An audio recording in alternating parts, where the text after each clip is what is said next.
السلام علیکم سعودی عرب سے۔ وعلیکم السلام جی۔ یہ خواب میری والدہ کا ہے، ان کی عمر 65 سال ہے۔ خواب میں دیکھتی ہوں کہ میری بیوہ جیٹھانی جو کہ میری 2 بیٹیوں کی ساتھ بھی ہے، اس کا گھر بن رہا ہے۔ گھر کی دیواریں اینٹوں کی بنی ہیں اور دیواروں پر کہیں پتھر اور کہیں گملے پڑے ہیں۔ گھر کے اندر جگہ جگہ مٹی اور پتھر وغیرہ پڑے ہیں۔ گھر کی چھت سریے سے بنی ہے جو کہ کہیں سے موٹا اور کہیں سے پتلا ہے اور اس میں گیپ بھی ہے۔ سب بار بار ہوا میں اوپر اٹھ جاتا ہے پھر نیچے آ جاتا ہے۔ ہمارے مرحوم دیور کہتے ہیں اس گھر پر کوئی بھاری چیز نہ رکھی گئی تو یہ اڑ جائے گی۔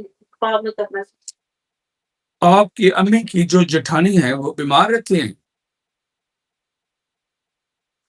نہیں اتنی زیادہ نہیں بیمار ہے، صحیح ہے۔ اوکے چلیے، وہ اپنا گھر بنا رہے ہیں، کوئی کنسٹرکشن رینوویشن؟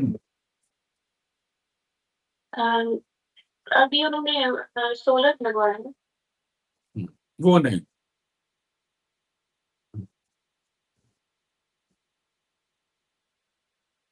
آپ کتنا عرصہ ہو گیا آپ کو ان سے ملے ہوئے،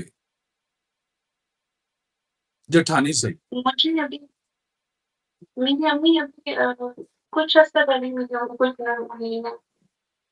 آگے ان کی طبیعت میں کچھ خرابی ہے جو نظر آ رہی ہے، کیونکہ میں نے سب سے پہلا سوال یہ پوچھا تھا کہ وہ بیمار رہتی ہیں، میں نے یہ پوچھا تھا نا۔ ان کی کوئی بیماری ہے جو آگے شو ہو رہی ہے علم کے اندر۔ اگر وہ کسی چیز کی میڈیسن لیتی ہیں تو وہ جاری رکھیں اور اس میں ناغہ نہ کریں۔ اگر ڈاکٹر نے ان کو کوئی پرہیز بتایا ہوا ہے تو اس پر عمل کریں۔ آپ کی طبیعت میں یہ اتنا سا کچھ آ رہا ہے۔ ٹھیک ہے، السلام علیکم ورحمۃ اللہ۔